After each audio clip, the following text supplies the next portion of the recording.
Pode começar, professor. Muito bem. Boa noite a todos, né, e todas. É muito bom estar de volta aqui em outubro, um outubro chuvoso que está lavando as nossas almas depois de 4 anos de horror. Esse horror está chegando ao fim. Então, hoje é uma sexta-feira bem mais descontraída do que as outras. E por muita coincidência, né, ou mais do que uma coincidência, nós hoje vamos conversar um pouquinho sobre um autor que é sem dúvida nenhuma, um dos maiores escritores da literatura brasileira e mundial. E é nordestino, né? Vem do sertão de Alagoas. É muito bom conversar sobre Graciliano Ramos no momento em que uma certa classe média desrespeita, né, os companheiros do Nordeste pela lucidez que eles tiveram na eleição, né? Nós temos visto aqui em algumas cartas aos jornais, inclusive pessoas acusando o Nordeste, né? Por várias razões, com vários preconceitos. Então, estudar o Guimarães Rosa é muito bom. Como é muito bom estudar toda a literatura dos autores nordestinos da década de 30, né? José Lins do Rego, né? O poeta João Cabral de Melo Neto, Ariano Suassuna, e José Lins do Rego, e a Raquel de Queiroz, e uma infinidade, né, de poetas, a literatura de cordel, a artes plásticas, toda a cultura do Nordeste, que é uma das faces mais importantes e mais bonitas do nosso país. O Graciliano Ramos ele nasce no sertão de Alagoas, né, numa cidade chamada Quebrangulo, e ele nasce em 1892 e vai viver uma parte da sua vida numa situação muito especial ali do Nordeste, né? A seca, os coronéis e também o cangaço, né? O Lampião vai morrer em 1938. E depois, quando ele se torna adulto e começa a sua obra literária, ele também vai viver num momento muito complicado, muito tenso no Brasil e no mundo.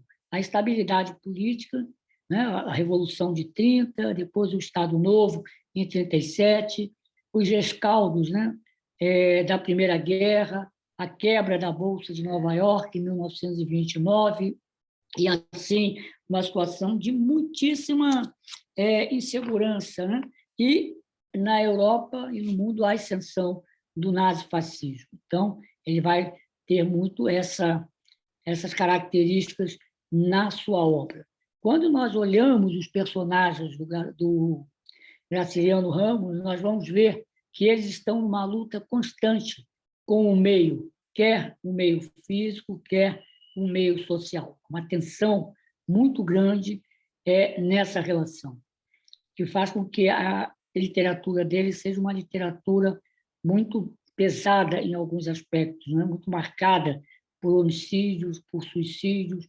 A morte está sempre passando ali, perpassando alguns dos seus romances e alguns dos seus personagens. Ele vai, né? Ele vive ali, a infância dele vai ser muito marcada pela situação familiar, uma situação familiar que nós podemos, talvez, tentar estabelecer uma relação com a situação familiar do personagem do romance, né? Angústia. O pai dele era um sitiante, era um pequeno proprietário, lidava com cabras, com bois, a agricultura do algodão, e depois vai para a cidade, né, de Palmeira dos Índios, onde monta uma loja de tecidos chamada A Sincera. O Graciliano Ramos vai estudar em Nova Viçosa, vai para uma cidade chamada Buíque, depois vai a Palmeira dos Índios e vem ao Rio em 1914, logo no fim da Primeira Guerra. Ele vem ao Rio, vai trabalhar como revisor em determinado jornal, fica um tempo curto e volta para Palmeira dos Índios, né? Ele se casou em 1915 e vai ficar viúvo, vai ser um dos golpes da vida dele, né? O falecimento da sua primeira esposa por ocasião do nascimento da sua quarta filha. Ele vai ficar numa situação de depressão, a irmã assume os filhos e ele, então, se fixa em Palmeira dos Índios. Ele volta para Palmeira dos Índios também, é, motivado pela morte de 3 irmãos vítimas de peste, da peste bubônica, né? Aquela peste que matou muita gente na Europa, na Idade Média, rondava os sertões brasileiros, e ele perde 3 irmãos. Então, ele fica ali, ele exerce diversas profissões, vai dar aula em alguns colégios, aula de francês, vai fazer tradução, mas ele vai assumir a direção da loja de tecidos, né, do pai, e vai ter uma relação muito interessante com a comunidade, que ele era considerado um comerciante sábio. Ele respondia a perguntas, conversava, embora fosse uma pessoa seca, segundo dizem, não é? E era muito interessante quando alguém ia procurá-lo para fazer tirar alguma dúvida, ele respondia e sempre terminava chamando a pessoa de burro, né? Entendeu, seu burro? Quer dizer, ele tinha um pouco essas características, mas provavelmente era algo afetivo. Em 1927, vocês sabem, ele vai ser eleito prefeito de Palmeira dos Índios. Vai ser eleito com uma visão que ele tinha, uma ética muito austera. Ele vai organizar a cidade, vai investir na educação e vai ter alguns atritos pelas medidas que ele adotou. Uma delas foi de multar quem deixasse seus animais soltos pela cidade. E uma das pessoas a quem ele multa é o pai dele, que deixava os bois andar pela cidade. Ele vai se caracterizar também pelos relatórios que ele fazia, já com o tom do grande literato. Um desses relatórios vai bater na mão de um poeta, né, Augusto Frederico Schmidt, que tinha uma editora. O Augusto Frederico Schmidt vai ficar conhecido não só como poeta, mas ele foi o homem que escrevia os discursos do Juscelino Kubitschek, e também porque ele fundou o primeiro supermercado no Brasil, que foi o Supermercado Disco. Então, ele lê aquele relatório e ele fica impressionado e comenta: esse homem, esse prefeito, deve ter algum livro na gaveta. E entra em contato, né, com Guimarães Rosa, perguntando se ele não tinha nada que ele pudesse publicar. Já Guimarães Rosa vinha escrevendo, desde 1925, o seu primeiro romance, Caetés, que vai ser publicado em 1933 pela editora do Augusto Frederico Schmidt. Caetés é uma história, né, em que o personagem é um escritor que retrata a história dos índios caetés daquela região, do seu extermínio, e vai gerar alguma tensão na relação do Guimarães Rosa com a comunidade de Palmeira dos Índios. Em 1930, ele renuncia ao cargo de prefeito. Ele já se casara pela segunda vez, né, com a esposa, com a Heloísa, que iria acompanhá-lo até o fim da vida. Ele tinha 16 irmãos, né? E a estrutura familiar dele era muito complicada, segundo ele relata aos seus biógrafos.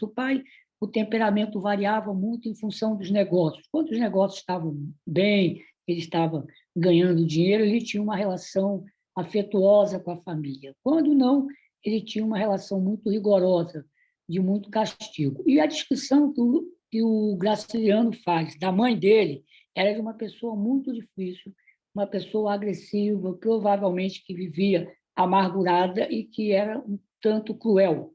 Ele relata isso, né? Ele fala que ela tinha olhos de uma pessoa louca. Então, já tem uma infância, uma adolescência muito marcada por esses conflitos familiares, sente-se deslocado na escola, sofre o que hoje chamaríamos de bullying, não é? Ele vai, então, se tornando uma pessoa muito para dentro, muito introspectiva e muito fechada. Ele vem para o Rio com a família, né? Aqui ele vem para o Rio, ele vai para Maceió, e em Maceió ele vai ser diretor da Instrução Pública de Alagoas, né? Ele vai ser nomeado pelo governador, seria o secretário de Educação, e vai também tomar medidas que vão criar alguns problemas. Por exemplo, ele tinha horror de hinos, tinha horror de hasteamento de bandeira, ele achava o hino do estado de Alagoas horroroso. Então, ele impede, ele proíbe que o hino seja tocado nas escolas. Ele vai investir na compra de uniformes, de material escolar. E vai ter alguns incidentes, né, lá, quando na direção, né, ele pede demissão também para não criar problemas com o governador. E ele tem um episódio que ele relata, não sei se vocês tomaram conhecimento, se eu estou me repetindo, que um determinado oficial foi procurá-lo para ver se ele facilitava a aprovação de uma sobrinha que havia feito concurso e não passou, e o Graciliano Ramos, logicamente, disse que não. E ele acha que essa pessoa foi uma das pessoas a denunciá-lo, a fazer acusações contra ele, não é? E ele, então, vai ser preso em 1936, sem nenhuma acusação, ele não participava, ele naquela época ainda não havia entrado para o Partido Comunista, ele tinha posições muito claras, mas não tinha uma participação direta, né? Ele já, nessa época, ele já havia começado a escrever o terceiro romance, que é o Angústia. Quando a gente olha, vê, por exemplo, o relato da Raquel de Queiroz, que era muito amiga dele, ela mostra como foi difícil a construção desse romance. Ele escrevia, parava, colocava na gaveta, e já nessa época ele começara a beber muito. Ele, numa entrevista, ele dizia que ele gostava realmente de beber, de fumar, ele fumava muito, né? Um tipo de cigarro chamado Selma, e ele dizia também que gostava de criança, de falar palavrões e detestava futebol. Então, ele, segundo a Raquel de Queiroz, tinha momentos que ele queria abandonar o romance, e numa dessas crises dele, talvez a Raquel insinua que ele devia ter bebido demais, ele jogou fora os originais do livro, né? Jogou numa lata de lixo, ela e a mulher dele, que foram resgatar, acharam na lata de lixo, tiveram que limpar os papéis. Já o José Lins do Rego disse que não foi bem assim, que ele jogou, sim, dentro de uma lata vazia para chamar a atenção. Muito bem. Então, ele vai ser preso, vai ter, né, toda uma peregrinação. Primeiro, ele vai levado para Recife, e aí tem também um episódio, né, quando lá tinha um capitão, sobrenome Lobo, que era jovem e que gostava de literatura, né, e já tinha lido Caetés, e que, então, procura lidar com o Só um minutinho, que o telefone eu vou desligar, me perdoe.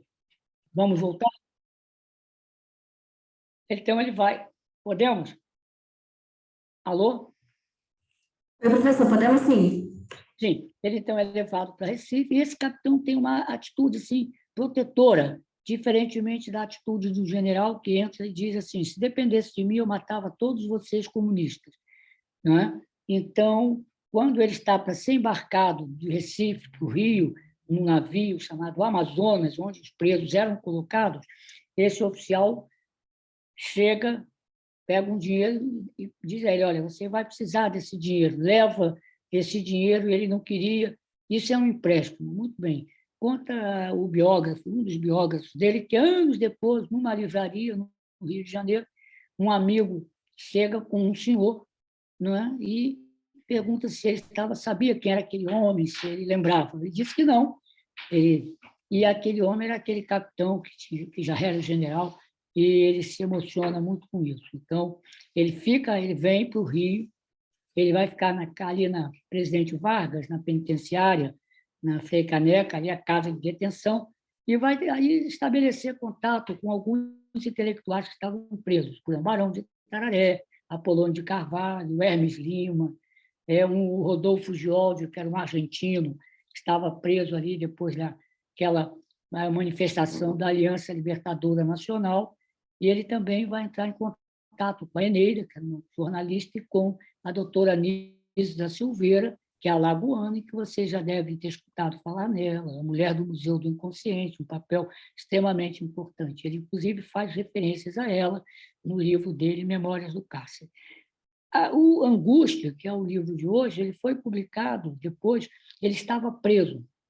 A esposa de uma outra pessoa publicam-lhe, conseguem, pela José Olímpio, e aí fazem, a Raquel de Queiroz e elas fazem uma festa no lançamento do livro, e ele, quando sabe da festa, ele era meio casmurro, ele fica meio contrariado com isso, mas, no fundo, ele gosta. Então, ele vai viver ali.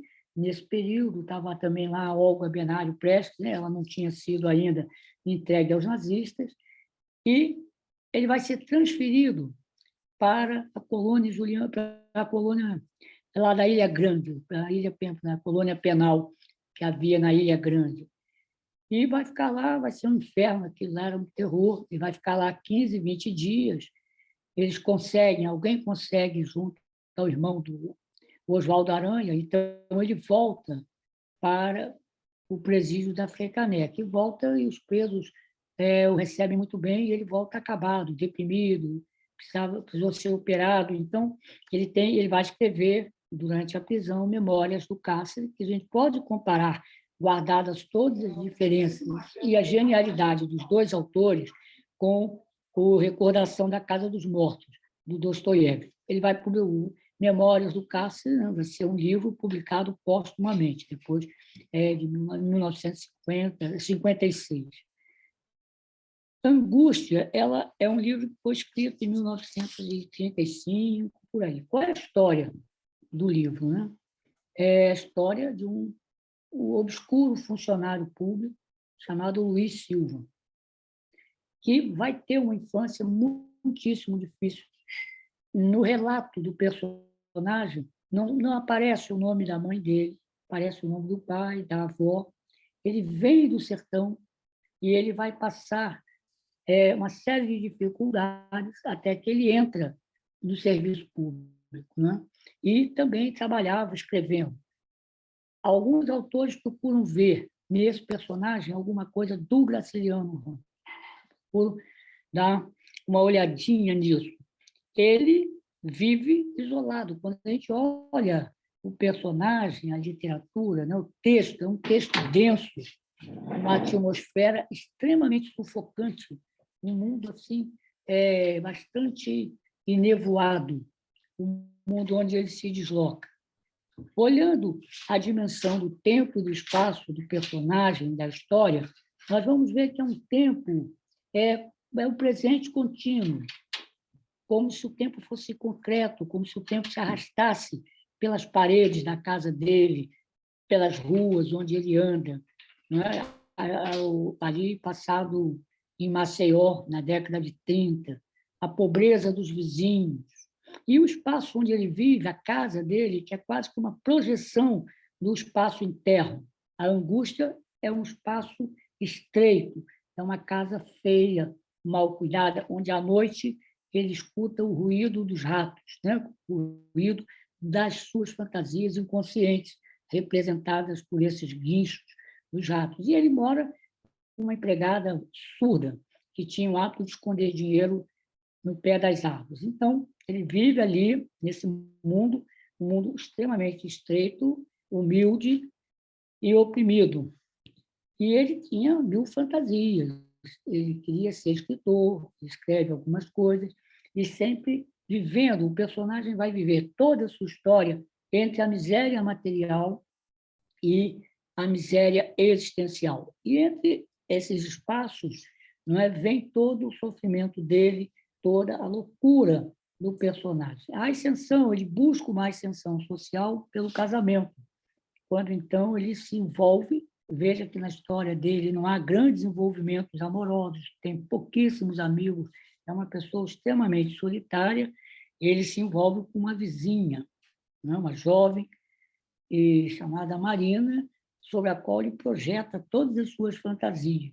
Só que o casamento não se dá, ela se deixa atrair por um outro personagem, né, que é o Julião Tavares, que é um homem rico, de posses. Ela se deixa seduzir por ele. E isso mergulha, então, o paciente num verdadeiro inferno. Quando nós olhamos a trama, né, da história, como é que ela se desenvolve? Essa moça depois é abandonada por esse homem, que era um conquistador, né? Ela engravida, e tem a cena dramaticíssima, né, que parece tão atual, que é a cena do aborto, um abortamento clandestino.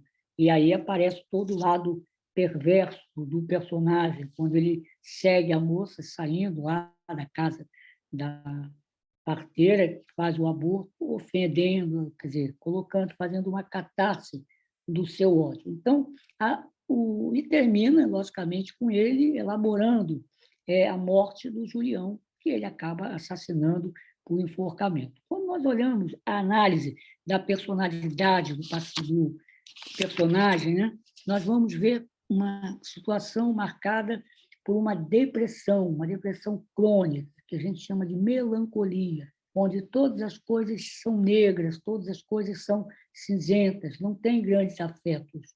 Não é? Ele tem uma característica que a gente chama de anedonia, ausência do prazer, e preso pela angústia, que é o que move os seus atos. Então, esse personagem ele representa exatamente isso, quer dizer, exatamente essa colocação da angústia e da melancolia. Essas são as características, o tempo, o espaço, né? Que eu até anotei aqui também. Essa miséria existencial, essa pobreza, nós vamos ver ali a língua tensa, a atmosfera sufocante. A angústia está colocada ali, nesse livro, que foi o terceiro romance escrito pelo Graciliano. Nós vamos ver nesse romance algo que o Antônio Cândido descreveu na obra, nas características da obra do Graciliano Ramos. De um lado, uma lucidez muito aguda, né?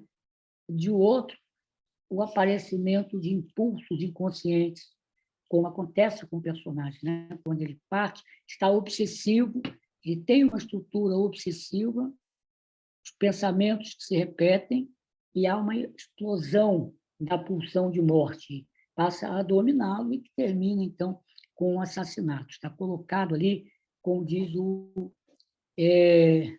Antônio Cândido. O Antônio Cândido, analisando a angústia, diz assim, aquela questão que o autor francês, o Lejeune, dizia, o romance leva para a autobiografia para o romance. Então, o Antônio Cândido diz que o personagem, o Luiz Silva, né, ele não é o Graciliano, e o Graciliano não é o personagem. Porém, muito do que o paciente, do que o autor, do que o protagonista apresenta, tem, sim, com algo que se encontra no Graciliano Ramos, o que se encontra na história dele, coisas que foram pisadas e reprimidas. Então, ele faz essa analogia entre o personagem e a obra, e o autor, né? O Luiz da Silva. Se nós olharmos a continuação, para depois nós voltarmos e analisarmos em custo, vamos avançar um pouquinho na biografia, na vida, na obra do Graciliano Ramos. Depois de Angústia, ele está preso, ele vai sair, né, da prisão em 1937 e só vai publicar, e as memórias do Cárcere só vão ser publicadas em 1954, 56. Ele vai escrever alguns contos, como Insônia, e ele vai escrever também obras infantis, né, as famosas histórias de Alexandre. Em 1900, ele vai tocando a vida e ele entra para o Partido Comunista, 1940, 45, e vai participar da vida literária no Rio.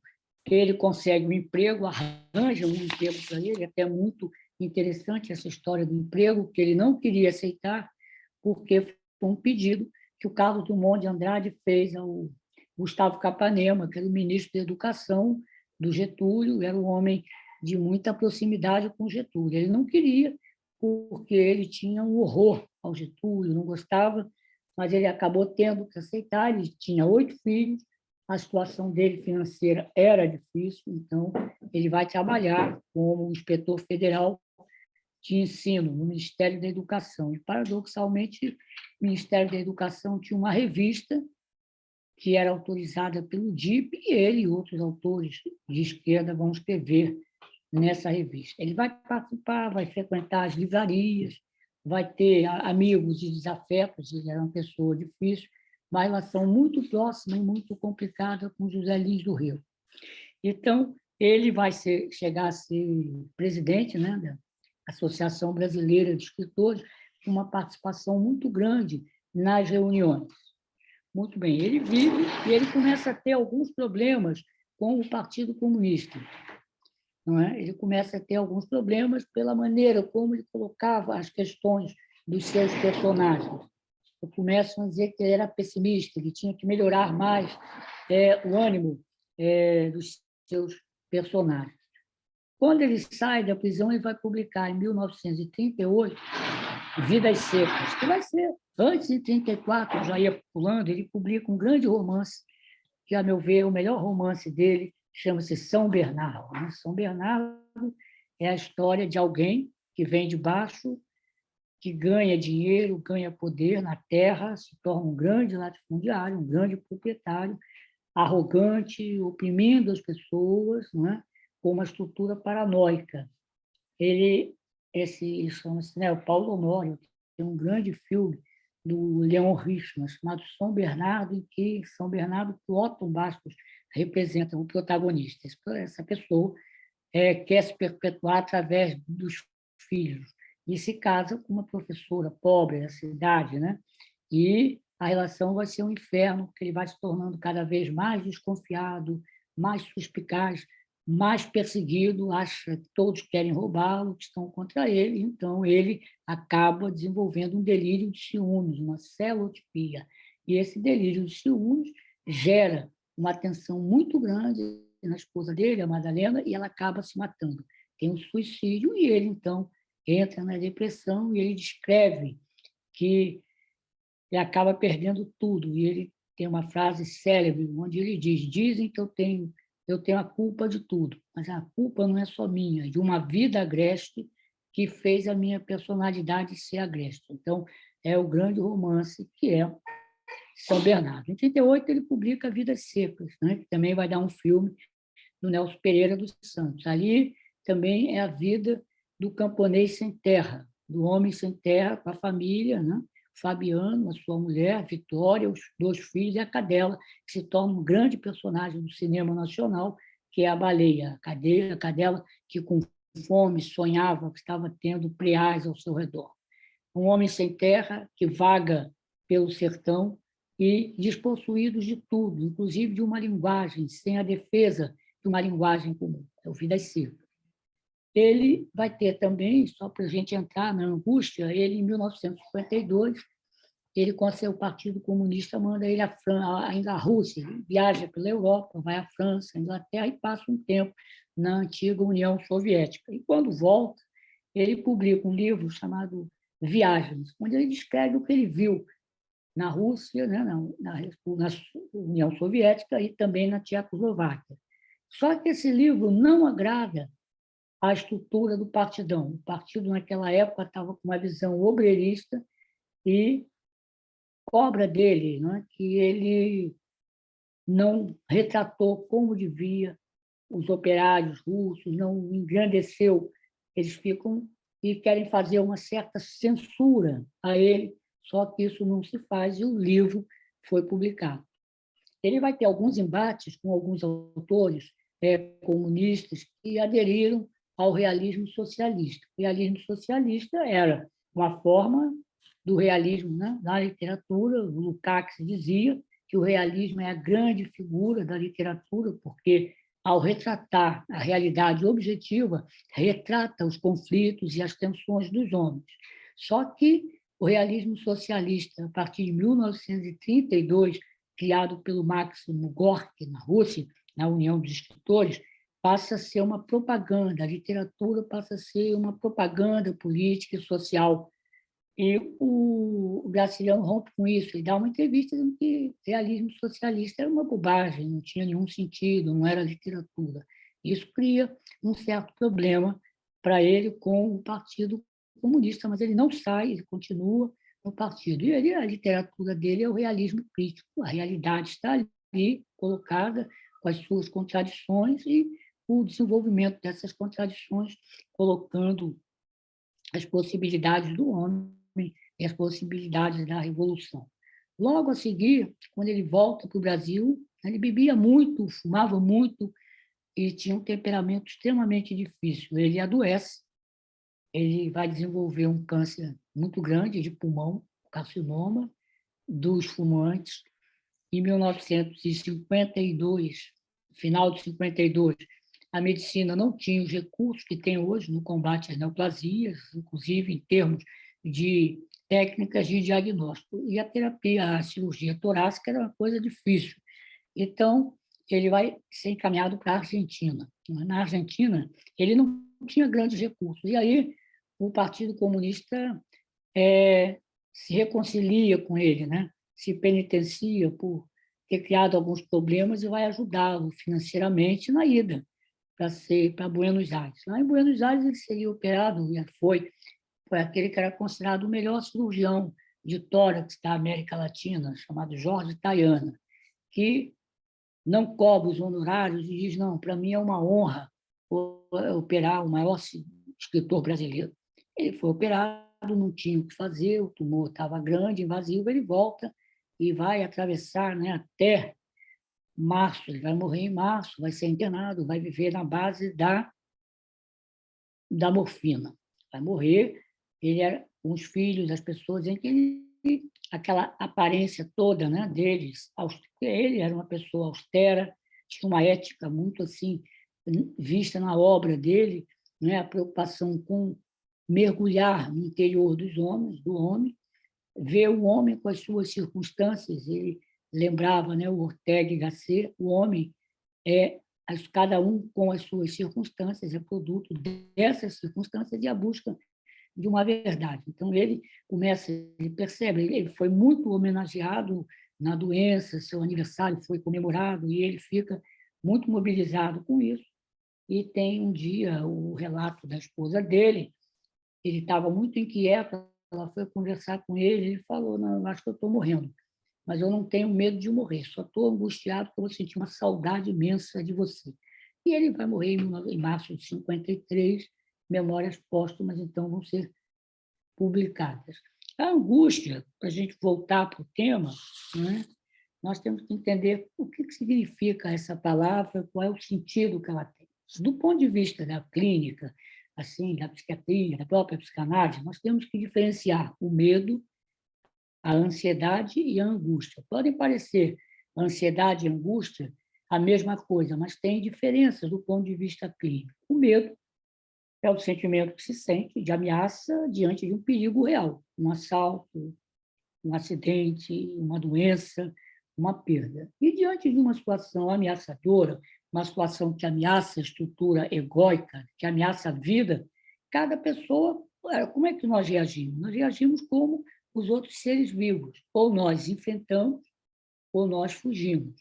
Para isso existe o sistema nervoso simpático, que prepara para a luta, não é? Mexe nas articulações, aumenta a dilatação dos olhos, bota o sangue para as vísceras, não é? É o sistema simpático. E tem o sistema parasimpático, que é aquele sistema que, depois da tensão, da ameaça, ele prepara o organismo para se restabelecer. Então, o medo é isso. Ou você enfrenta, ou você foge. A ansiedade é um pouco diferente. As pessoas com medo também ficam ansiosas. Mas a ansiedade é um medo que se tem, que se experimenta de uma ameaça que não está no mundo externo, não tem um objeto definido. A ansiedade, ela expressa uma situação de ameaça, de desintegração egóica, só que os perigos são internos, são aqueles que vêm da nossa estrutura inconsciente, são as ameaças do inconsciente, do nosso, digamos, id, no conflito com a censura. Então, a ansiedade, ela se mostra com características clínicas, não é? Medo, insegurança. O ansioso, ele tem dois grandes medos. Todos relatam isso nas suas crises de ansiedade. O primeiro, o medo da morte, da finitude.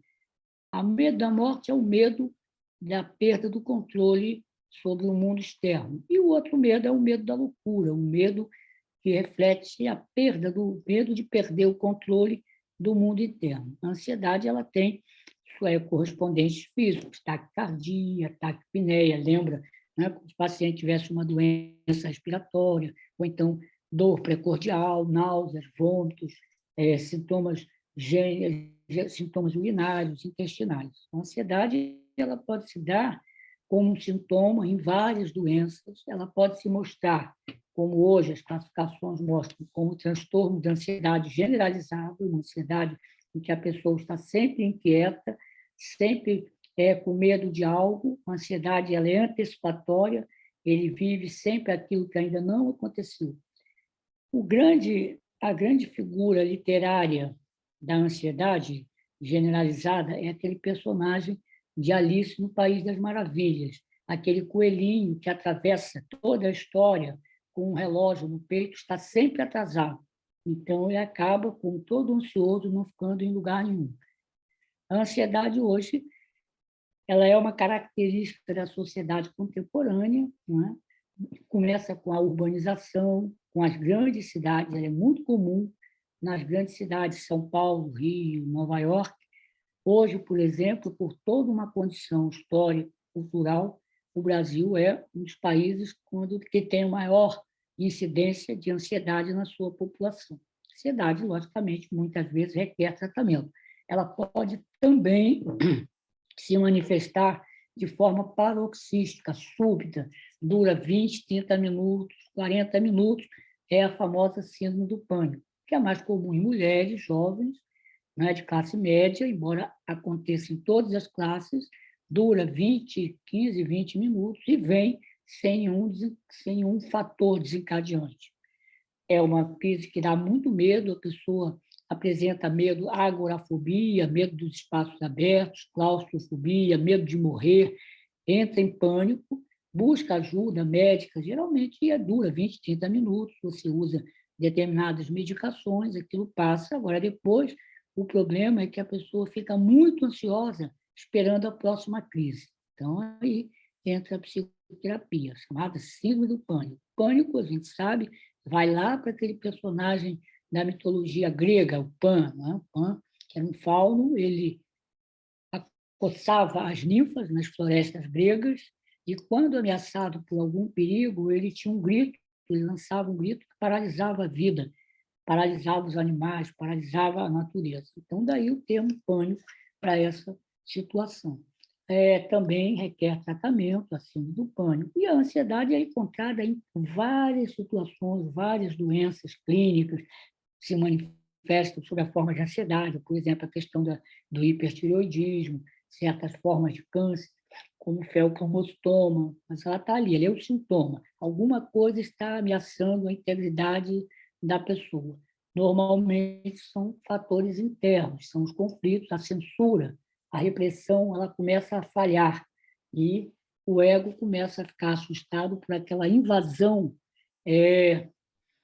que acontece. Esse personagem da angústia, ele tem isso, ele é tomado por determinadas ideias, por determinados pensamentos, e ele luta contra aquilo, ele tem alguns medos e acaba cometendo crime. O outro extremo, que dá nome ao romance, é a angústia. A angústia vem do grego, anxios.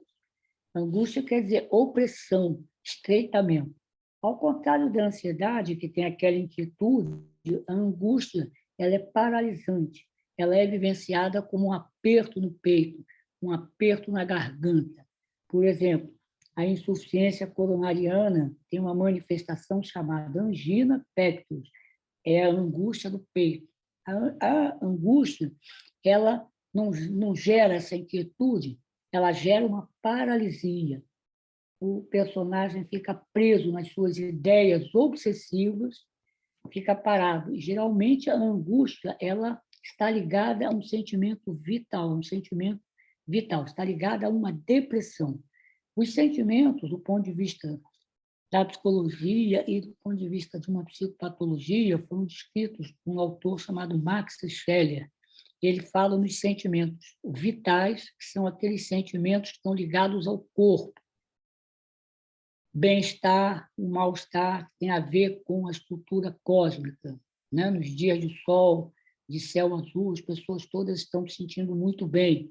Num dia nublado, as pessoas estão mais para dentro. E há os que são sentimentos vitais, vividos no corpo. E os sentimentos psíquicos ou anímicos, que são aqueles sentimentos que já são representados no imaginário, que tem uma representação psíquica. É a ansiedade. A ansiedade é um sentimento psíquico, ela tem aqueles medos, aquelas fantasias, está ali. A ansiedade, a angústia como sentimento vital é característica das grandes formas de depressão, que se chama melancolia. Esse paciente ele tem mais a grande depressão, ele é mais um melancólico. O melancólico é isso, ele tem uma tristeza, uma perda de vontade de viver, ele é tomado por ideias melancólicas, né? E tem a angústia, que faz com que o mundo ande devagar, quase parando. É isso que é a angústia. Claro que quando tem também a angústia existencial, aquela que foi muito bem estudada, tanto pela psicanálise, há um trabalho do Freud muito interessante chamado Inibição, Sintoma e Angústia, como se a angústia fosse a expressão do real, né? Em contraposição ao simbólico e ao imaginário. A angústia é a explosão do que vem de dentro, que rompe e a pessoa se paralisa. Os existencialistas, principalmente com Sartre, na década de 60 e 70, estudaram muito a questão da angústia, a angústia do homem diante do absurdo, diante da falta de sentido da vida. O Sartre tem um romance de 1938 chamado A Náusea. E se nós olharmos o personagem da Náusea, o Roquetan, nós podemos comparar com Luís da Silva, da Angústia, do Graciliano Ramos. E ambos foram escritos quase que na mesma época, tá ali. Um outro autor que abordou muito a questão da angústia humana, da falta de sentido da vida, do absurdo, não é? Que é a vida, foi o Camus, Roberto Camus, que tem dois romances importantes. Um é O Estrangeiro e o outro é O Mito de Sísifo, aquele personagem que é condenado a subir e descer o morro com uma pedra, a pedra ele sobe, a pedra desce, representando o absurdo. E quem estuda muito bem a angústia é o Heidegger, né? A analítica existencial. O Sartre rompe depois com o existencialismo e caminha com a crítica da razão dialética do marxismo. O Heidegger ele mostra como os existencialistas, ele mostra dentro de uma determinada abordagem, como a angústia é o sentimento do homem diante do nada, diante daquilo que se abre dele, uma liberdade absoluta, na qual ele se sente sozinho, é o vazio. Esse personagem ele vive isso, exprimido entre duas fontes de miséria, a miséria material e a sua miséria existencial. Se abre diante dele o mundo, só que ele está desprotegido, ele não tem a proteção de uma linguagem conhecida.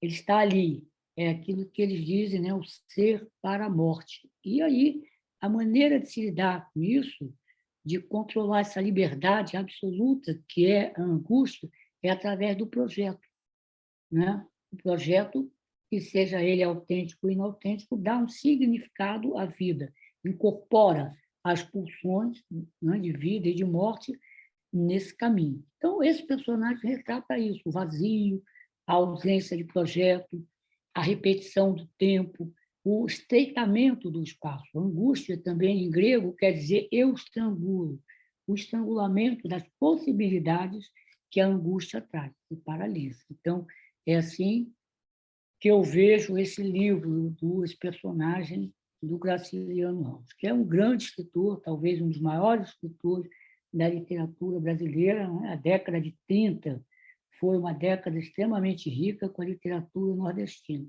Né? Por exemplo, aquele Ciclo da Cana, do José Lins do Rego, é maravilhoso. A última página daquele Moleque Ricardo é uma obra-prima da literatura.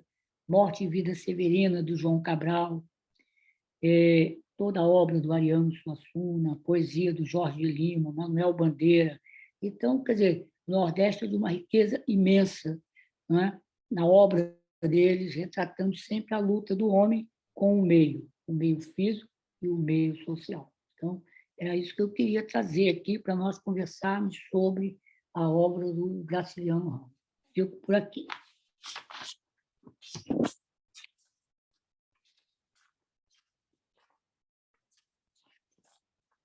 Muito bem. Estão me ouvindo, não? Alô? Sumiu a voz. Está me ouvindo agora? Não? Não, eu estava vendo sim, meu computador que travou. Eu estava vendo aqui, Tá. não estava indo de jeito Vamos nenhum. lá. Muito bem. Então, o microfone está aberto, né, professor? Quem quiser fazer Quem um quiser comentário, né? falar, comentar, criticar, não é? Com certeza. Pergunta, comentário. Exatamente.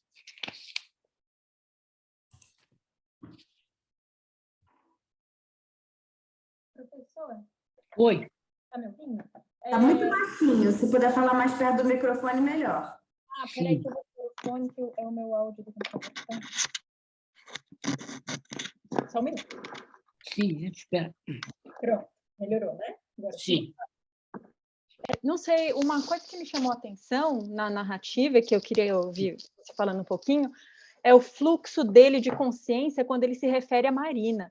Então, ele sim, tem uma admiração por ela, pelo menos fisicamente, então ele fala do cabelo dela, da roupa dela, e ao corpo mesmo dela, tempo, na mesma frase, ele emenda um xingamento, alguma coisa assim, né? Ai, como ele sim, é lindo, seus cabelos, seus lábios, piranha. Então, sim, ele tem sempre essa coisa dupla e contraditória sim, com ela. Eu achei isso muito, em vários momentos, me chamou bastante atenção.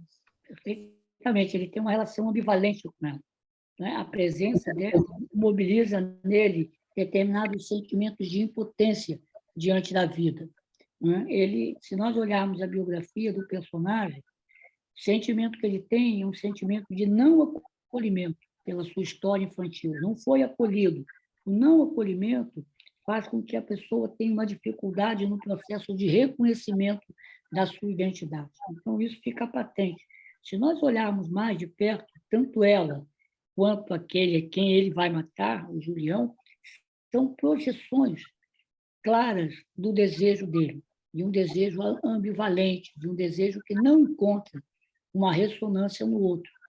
É exatamente esse fluxo de consciência. As coisas se dão, a maior parte da história se passa dentro dele, no pensamento dele, nas reflexões dele. Perfeitamente isso. Daí essa relação dele de amor e ódio, né? De identificação, nos pode chamar de amor e desse ódio, que são projeções que a gente pode até, pegando por um viés mais subjetivo, jogar, né, como se fosse uma atualização da ambivalência dele na relação com a figura materna, que não aparece na história dele. Essa ausência da mãe não é uma figura presente. Então, essa moça ocupa esse lugar, não é? Como aqueles bonequinhos de papel que vai reproduzindo o outro. Então, aparece ali toda essa relação de ausência da mãe, de frustração, né? De um seio bom. Aparece na relação com essa moça, perfeitamente. Não sei se respondi. Vamos lá.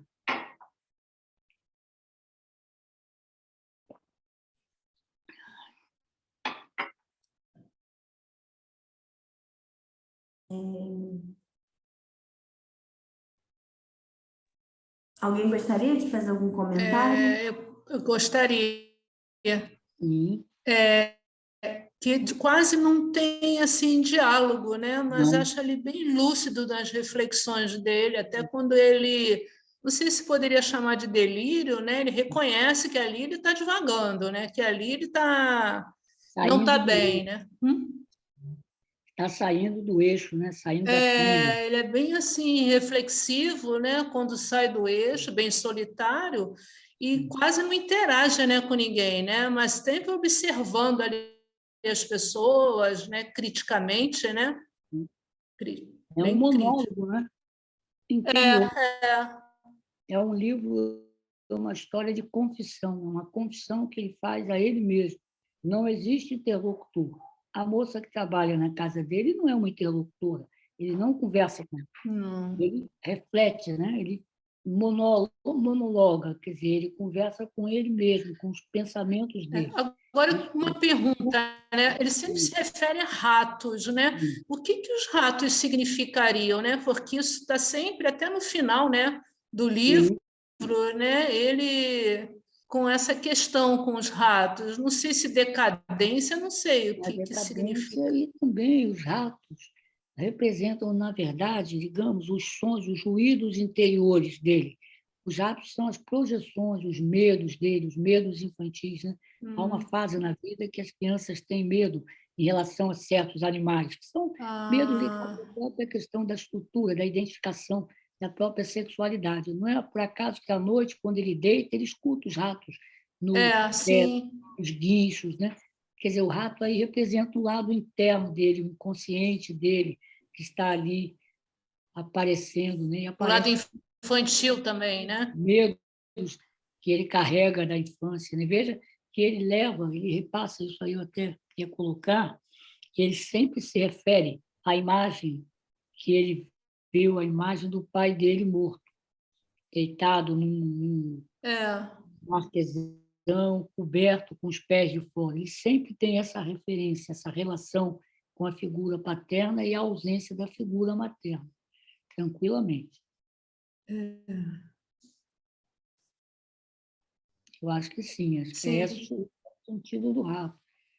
Do avô também, né, que era um homem que engravidou, né, a empregada, né, tem a relação dele com a figura masculina é muito forte também, Aquele né? avô que era um tirano, né? Que era um É, coronel que humilhava as pessoas e que termina mal, né? Termina pobre. Isso mesmo, quer dizer, a linha familiar, né? às vezes me passou que quando ele mata lá o Julião, não é só por conta do ciúme, né? Mas por conta desse ódio também, né? Que o Julião representava ali, né? Do poder, né? Há uma, E que ele não tinha. exatamente, é uma projeção. O Julião não é uma projeção das frustrações dele, do ressentimento dele. Na verdade, ao matar o Julião, isso eu deixei agora, ele está tentando reprimir, recalcar a sua própria história. Ele se mata através do homicídio do Julião, na minha leitura É, do conto, né, do romance. interessante. Muito bem. Boa noite a todos. Boa. Professor, foi difícil a releitura do livro e não ficou claro para mim se o enforcamento do Julião Tavares Sim. se deu no plano da realidade ou se ficou no plano só dos sonhos do Luiz da Silva. Isso não fica claro, né? Porque onde é que entra essa dúvida? No final, né? Parece que ele bate, ele volta, né? Ele fala com um morador de rua, né? Ele chega em casa com os medos, né? Com a roupa rasgada, e o romance termina ali, né? O romance não avança. A gente não sabe como ele caminha. O romance termina com essa confissão, com esse relato. Pode ter matado no plano real ou pode ter, no plano do imaginário, feito uma morte simbólica, que não deixa de ser o suicídio dele simbolicamente, ao matar naquela figura que é uma projeção. Aí você traça também uma outra interpretação que eu, na minha leitura, fiz, de que tanto a Marina quanto o Julião são personagens de ficção, são personagens como se ele fosse escrever um romance que ele não escreveu. Não sei se dá para entender, porque ele também tenta publicar algumas coisas. E você lembrou bem, eu também já tive essa abordagem. Quer dizer, eles existem enquanto ficção do personagem. Não existem no real, né? Embora, em alguns momentos, ele descreva a família dela, aí ele vai à casa, o pai dela, quer dizer, onde as coisas estão ali muito misturadas. Isso é que é a beleza do romance, nos permitir essas várias interpretações. Não é uma obra fechada. Quando eu terminei a leitura, eu retomei aqui o início, e aí ele diz: levantei-me há cerca de 30 dias, mas julgo que ainda não me restabeleci completamente das visões que me perseguiam naquelas noites. Exatamente, né? Os fantasmas. Aí você fica naquela, né, até que ponto que realmente isso se deu no plano da realidade, né? Objetivo. Seja numa realidade ou na outra, aconteceu porque o mundo subjetivo, né, o mundo interno, o mundo do imaginário é tão real quanto o mundo objetivo. Né? Quer dizer, aquele assassinato ele cometeu. Se ele matou realmente a pessoa lá fora, como ele descreve, ou não, perde um pouco a importância, não é? Da veracidade, né? Quer dizer, mas o conto, o romance começa assim, né? Agora, é um romance que eu acho que ninguém sente prazer, é uma grande literatura, mas para reler tem que levar um tempo, né? Porque é muito uma atmosfera muito sufocante. E você não tem esse limite. É o Com real. certeza. Ele matou realmente, aquela moça existia. Talvez existisse, mas existia na fantasia dele, no imaginário dele. Ao matar aquele E é muito personagem, interessante a- é, essa imagem desse enforcamento, né? Como se dá essa cena, né? E realmente, depois do enforcamento, o barulho, o zumbido dos carapanãs, que é, ele fala, e dos cavalos, o trote, a mente dele fica totalmente, parece-me que, não sei se eu posso falar essa palavra, alucinada. alucinado. Ele entra num estado oniroide, que ele está como se ele sonhasse acordado. Esses animais, esses insetos, na verdade, são as fantasias de culpa dele. Agora, uma coisa que aponta para essa sua interpretação é que a vítima não reage, né? Pela descrição que ele faz no decorrer do romance, a vítima é uma pessoa forte, jovem, em melhores condições, né? E ele a ataca e ela não reage. Isso chama muito a atenção nessa cena, né? Ele tenta colocar o corpo pendurado numa árvore para simular, né, um suicídio, né, um enforcamento. Tem muito isso, quer dizer, onde se passa, em que dimensão se dá. Me chamou também a atenção, professor, como ele coloca os olhos dos mortos aí, que ele coloca, olhos vidrados. Isso, Ele coloca sempre que os olhos desses que já morreram, olhos vidrados, e realmente quem já viu pessoa morta, fica dessa forma os olhos deles, né? Então, a narração do Graciliano, né? Como ele é realmente tão detalhista, né? como ele é Fantástico. perseguido pelos fantasmas. Eu acho que os mesmos fantasmas que perseguem o personagem dele deviam persegui-lo na vida, né? Ele era impulsivo, a questão da bebida, né? Como ele dizia isso, ele trabalhava, ele escrevia com uma garrafa de cachaça do lado. Então, tinha muito essas características. Essa questão dos olhos é interessante, porque, por exemplo, os grandes paranoicos, né? Os grandes perseguidos, eles têm muita fixação no olhar dos outros. Eles têm medo e eles têm fixação. É como se eles precisassem controlar o mundo, controlando o olhar dos outros. Os melancólicos, eles têm muito também duas relações. Uma com o olhar, não é? E ele tem esse olhar, né, do morto, como se o morto estivesse vivo, assustando, e também a questão com os dentes. Também isso aparece muito. Não aparece nele, mas ele retrata isso. Aquela figura do pai dele, o pai morto, vai acompanhando ele, está sempre ali. É uma causa desses ruídos que ele escuta, desses animais, desses ratos que guincham à noite. Eu vejo assim.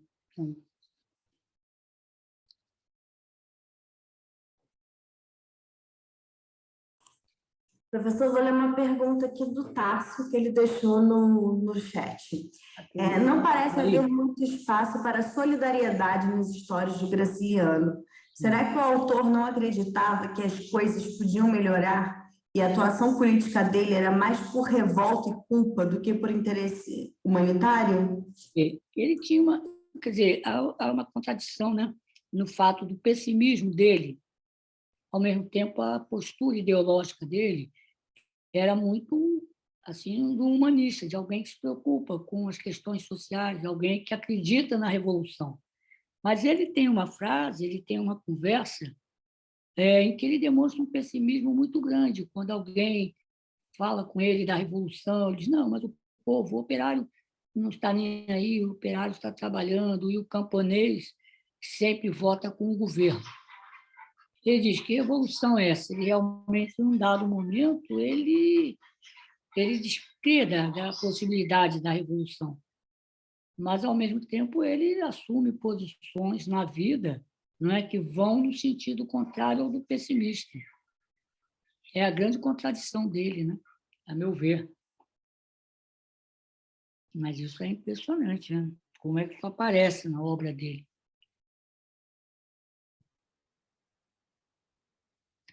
Muito bem, vamos lá.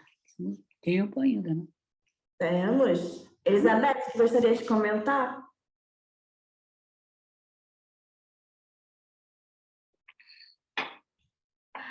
É porque eu vejo assim, professor Inês, aí algumas perguntas. A gente está lidando com literatura, com arte, e não um propósito de atuação política, não é? E a grandeza de Graciliano está exatamente nessas contradições, no que na polissemia, né? No conjunto de sua obra. Isso faz me lembrar, professor Paulo Pavão, de Dostoiévski também, que foi muito contraditório. Quer dizer, a obra dele é magnífica e era um cara que apoiava o sistema monarquista czarista, né, em certa medida. E também faz me lembrar da literatura russa, desse homem medíocre, massacrado, oprimido, como o senhor falou. Oprimido pela circunstância, né?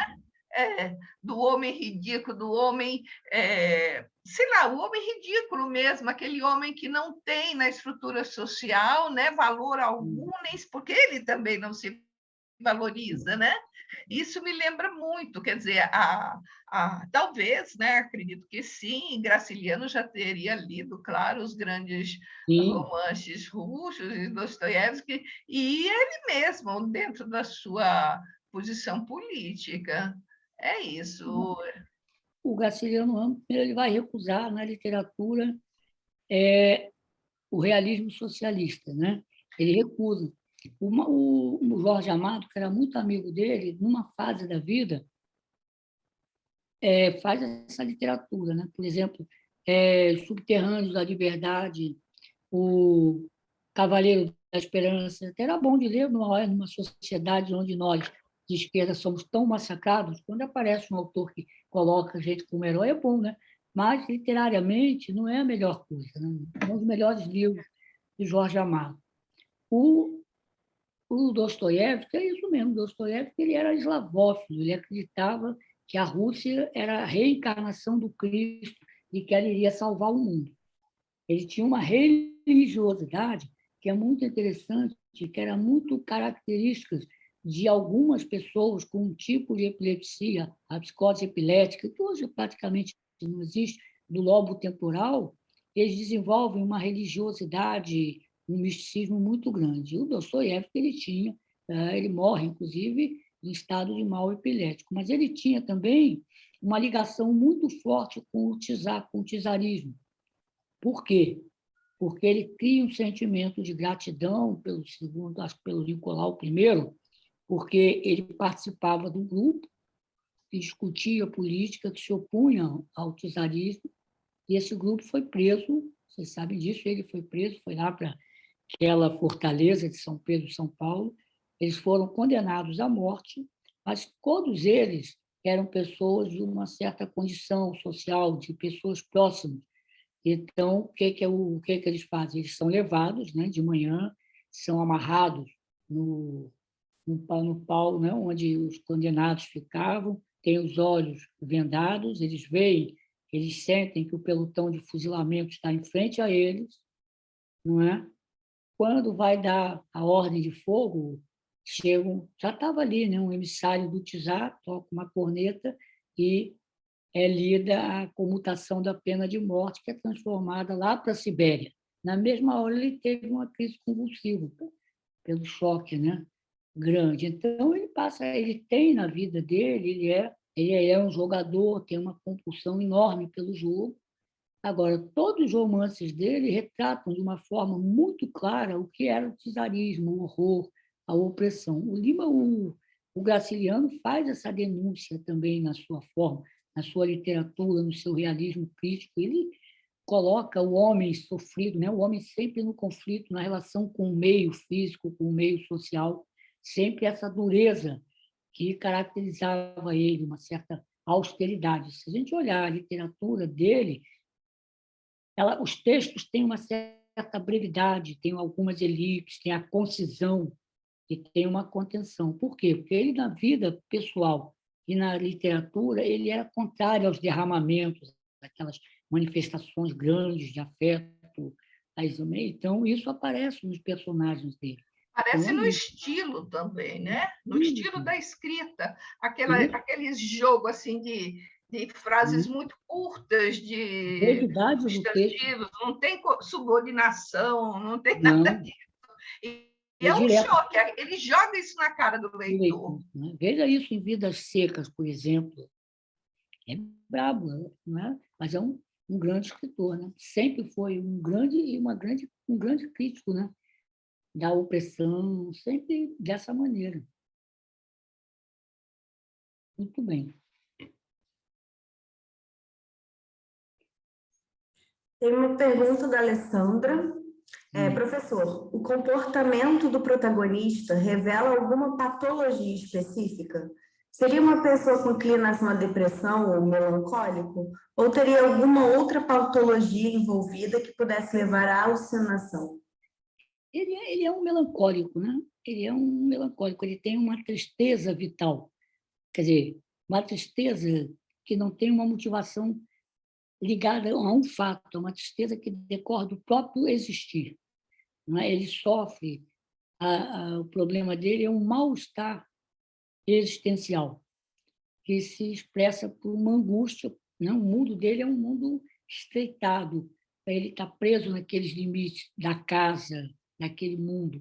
Então, ele tem realmente uma melancolia, condição de melancolia, quer dizer, uma falta de alegria, o projeto dele está cerceado.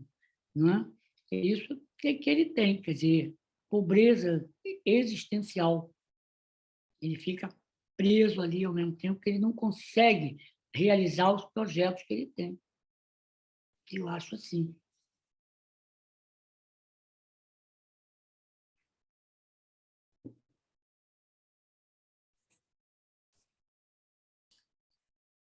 Mais alguém? Professor,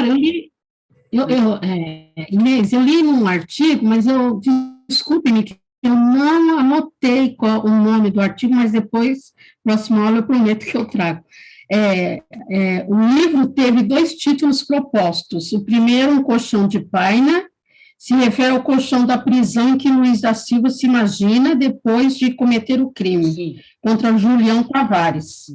E 16.384 é o número do bilhete de loteria com o qual Luiz da Silva sonhava para ganhar dinheiro e conquistar efetivamente o amor de Marina. Achei interessante esse comentário aqui. Sim. Eu não me lembro dessa cena, né, dessa fala dele na questão do bilhete de loteria. Deve ter passado ali naquela leitura, mas é interessante, né? Na realidade, professor, não tem essa interpretação. Isso aqui foi a interpretação da pessoa que escreveu o artigo. Né? É uma interpretação. Não aparece, né? Quer dizer, a saída mágica seria, né? Seria um desejo de quem escreveu o artigo de resolver aquela situação, né? Não sei. Gostei. Né? Gostei. Intervir ali, tomar o pé da situação, vamos mudar esse enredo, né? Parece que sim, né? Muito bem.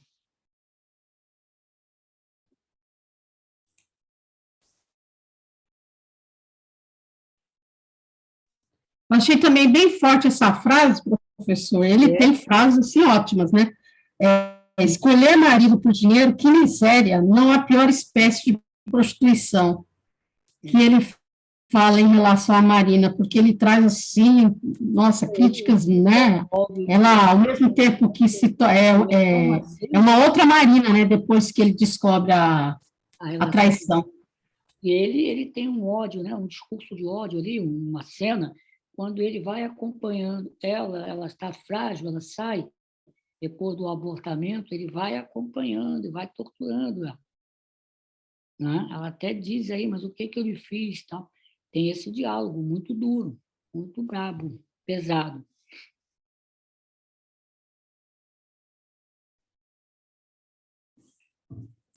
Olha só, a professora Débora perguntou sobre o livro Infância, do mesmo autor. Seria continuidade deste? Eu não sei, eu não posso dizer porque eu não li o Infância. Eu li o Angústia, eu li esses outros aqui. Também não li a literatura, eu não li o conto dele, que ele lança, né, antes desse, que é Sônia, que eu não sei dizer, eu não conheço. Vou até ler para me situar melhor. Agradeço aí pela referência. Uhum. Aí a Alessandra faz uma pergunta. Professor, no livro Infância, aí ela também retoma o livro É bom Infância. nos ajudar a entender a infância.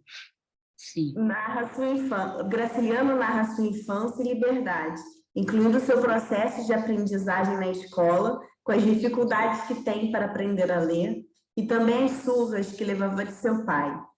Acha que essa infância sofrida se refletiu na obra de Graciliano Ramos? Essas dificuldades que o senhor citou antes seriam decorrentes dessas experiências sofridas em sua infância? Provavelmente sim, né? A infância dele até a adolescência, a vida dele foi dura.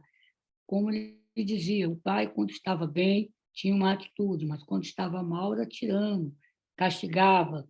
E a mãe era uma pessoa, pela descrição dele, completamente perversa.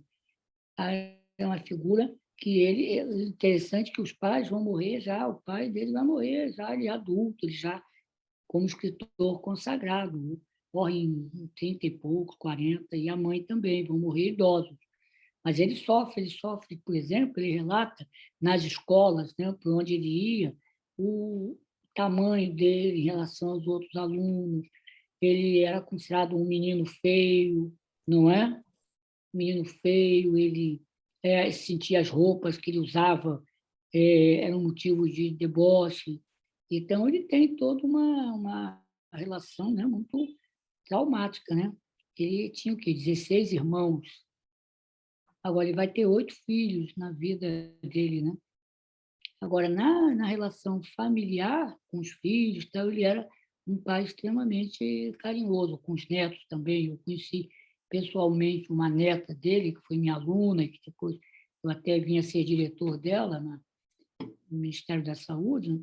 Ela contava isso, das coisas que ela se lembrava dele com o avô. Mas ele era uma pessoa, assim, mesmo na relação com os colegas, né, com as pessoas, com os outros escritores, ele era assim, uma pessoa reservada. Né? Muito bem. É claro que influenciou isso, tanto é que até eu citei aqui o Antônio Cândido.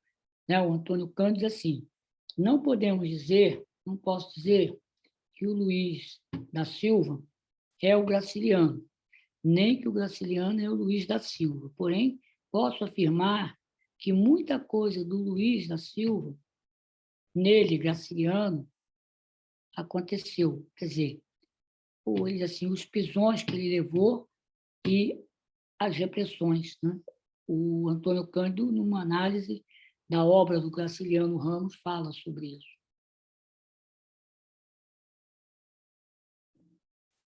Aqui um comentário da Gabi. Gabi também, se quiser falar. Professor, gostei que no espaço da edição que li, o autor faz uma ponte com o poema de Baudelaire, que diz o carrasco de si mesmo. O Luiz da Silva acabou se entregando ao autoflagelo psicológico, né? Exatamente. Né? Tem um ensaio do Otto Maria Carpo, onde ele vem falando, né, sobre isso. E aí, quando eu falei da angústia também, referi, né, a angústia relatada pelo Kierkegaard. E ele parece um personagem do Kierkegaard, da angústia do labirinto onde não se tem saída. Né? Esse personagem parece que vive dentro de um labirinto. Ele não consegue encontrar uma saída. Isso é interessante, esse comentário é muito bom. Muito obrigado aí. Enriquece muito. Mais alguém, turma? Gostaria de fazer algum comentário? E também gostaria de pedir se eu passei algum comentário para vocês me falarem, para eu dar uma olhada de novo, que às vezes passa, né? Passou, vamos lá.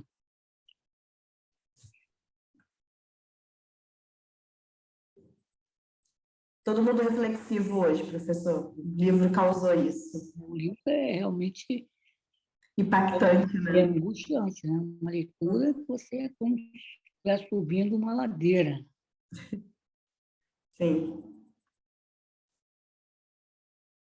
A Débora, desculpa, Débora, eu falei que ela tinha comentado sobre o desentendimento do autor com José Luiz do Rego.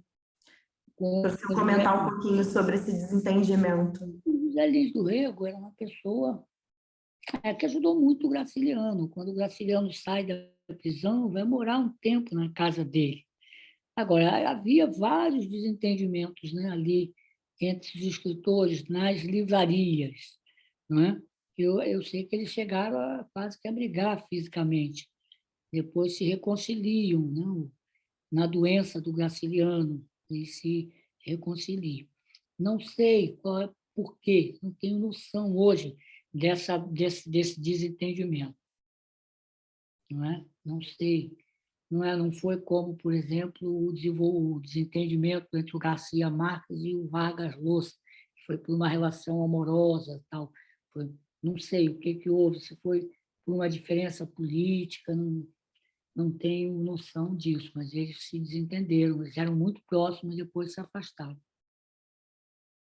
E agora, as causas reais, eu não sei.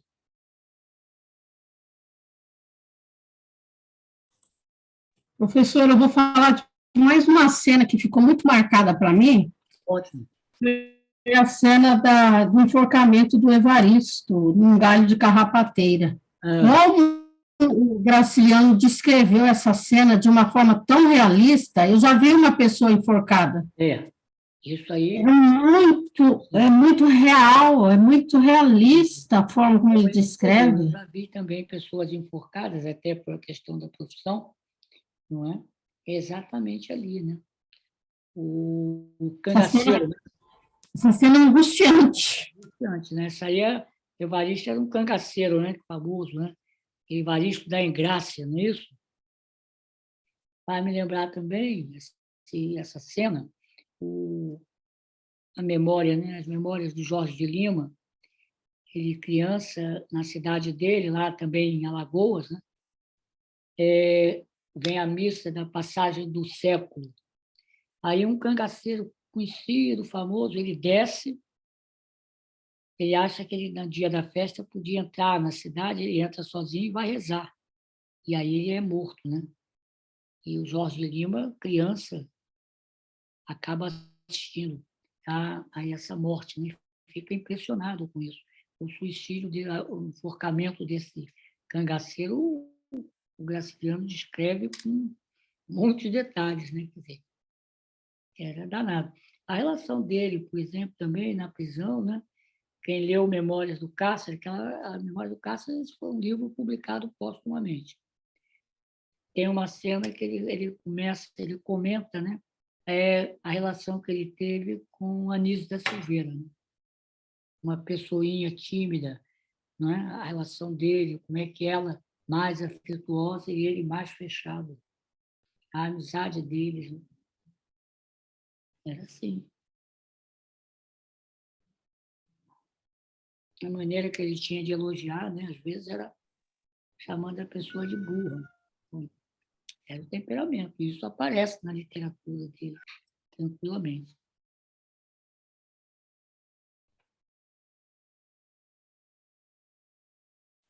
Na realidade, professor, eu acho que entra muita arte aí, né? Porque foram 3 anos para ele escrever esse livro, né?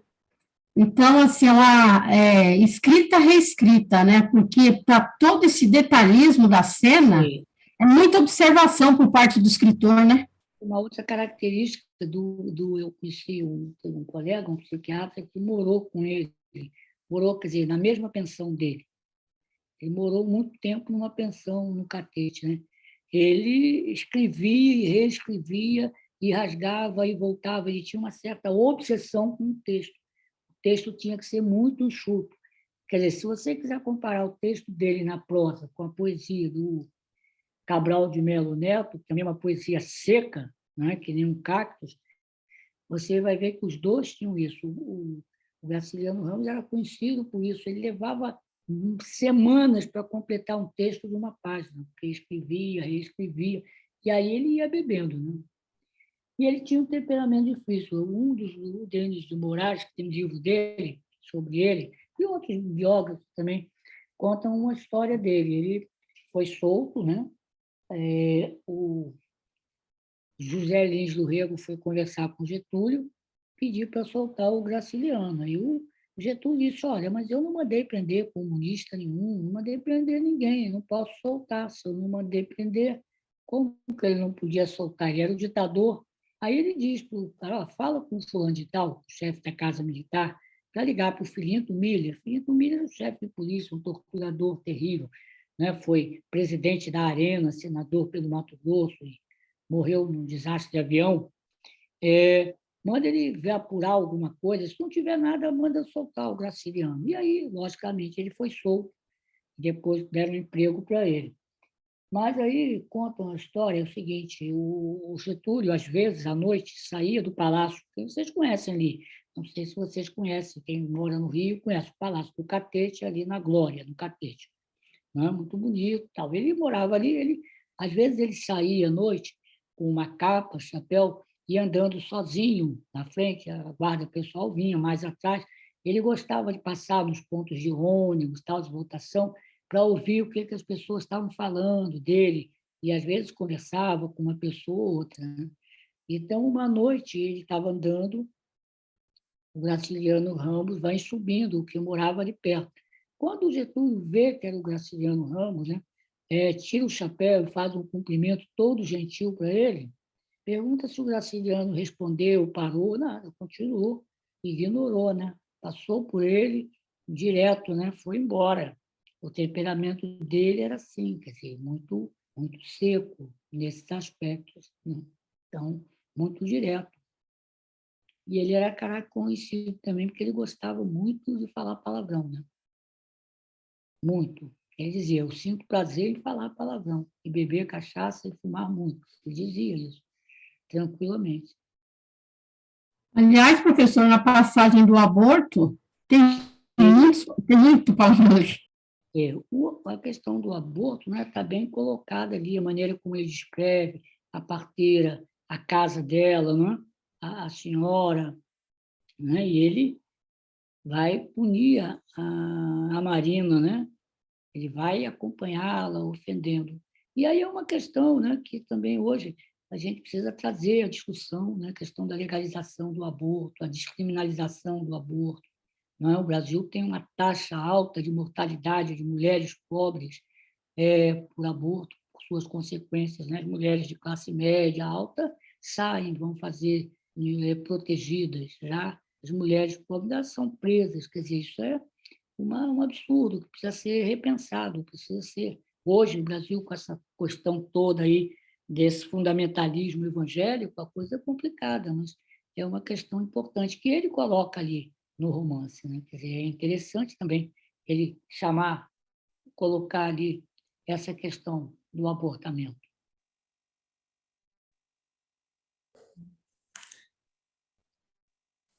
Tem um comentário da Ângela agora. Estamos aí. Oi? Temos tempo, né? Temos. A impressão que dá é que os grandes personagens de Graciliano, o Fabiano de Vidas Secas, o Paulo Honório de São Bernardo e o Luiz da Silva de Angústia, vivem de lembranças que os angustiam, que os colocam em busca do sentido da vida em meio a tantos sofrimentos físicos, sociais e morais. É verdade. O Paulo Honório, né, como personagem, ele tem uma trajetória de vida que, em alguns pontos, se diferencia do personagem de Angústia. Por quê? Porque, mal ou bem, ele realiza uma parte do projeto dele. Ele vem do nada, é um trabalhador rural, e ele consegue ter a fazenda, São Bernardo, ele consegue enriquecer. Não é? Só que ele, naquela relação de poder e dinheiro, ele adoece, ele realmente adoece, ele se torna paranoico, perseguido pelo mundo, né? E tortura a mulher com a sua dúvida, com os seus ciúmes, fazendo com que ela vá ao suicídio. Depois ele cai em si, né? Ele cai, ele diz isso, diz, eu tenho culpa, me sinto, mas essa culpa não é minha, é da vida agreste que me tornou uma pessoa agreste. O autor mostra isso. É muito interessante essa fala do personagem. O filme é muito bonito, né? Tem uma hora que aparece o Otton Bastos descendo assim, frente à casa da fazenda e monologando, né? E muito incomodado com as corujas, como se as corujas, quando cantassem, estivessem acusando pelos seus crimes. O personagem do Angústia não consegue realizar nada, não consegue escrever, não consegue sair daquela angústia. Angústia é isso, é estreitamento do espaço vital, que é o que ele vive. Ele vive ali, preso com os seus fantasmas.